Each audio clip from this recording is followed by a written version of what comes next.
va dir: deixar d'aprendre és començar a envellir. Primer donar les gràcies a tota la gent que ha fet possible aquesta aula d'extensió universitària, amb la Carme Poveda al capdavant i tota la Junta. Estem profundament agraïts i agraïdes que hagis accedit a inaugurar les activitats de l'aula d'extensió universitària de Premià de Dalt amb un gran exercici d'anàlisi, que és la conferència El debat Catalunya-Espanya a les portades dels diaris.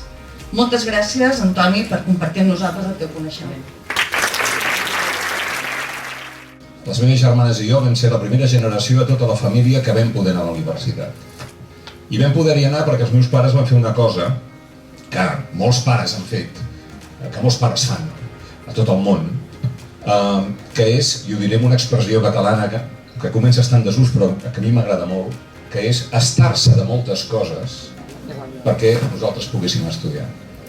Jo els estic eternament agraït i recordo com ells estaven contents d'anar a la universitat, perquè no l'havien pogut trepitjar la seva joventut, havien vist els seus fills que hi anaven, la qual cosa els feia molt contents perquè pensaven si ells han pogut estudiar tindran un futur millor que nosaltres, i va ser així.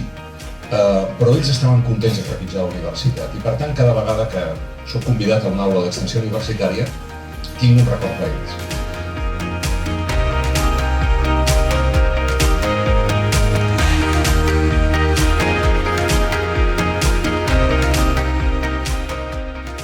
Abans els he parlat d'una frase que no és meva, és de Phil Graham, que va ser l'editor del Washington Post, que va dir això: el periodisme és el primer esborrany de la història. O sigui, si tu vols saber què va passar, doncs els diaris són una gran font d'informació, no? Com ho serà també a l'arxiu de TV3 i buscar el telenotícies d'aquell dia. Seguiran oferint el que representa pel món que Catalunya sigui viva. Una victòria de la cultura i una victòria de la llibertat. Moltes gràcies.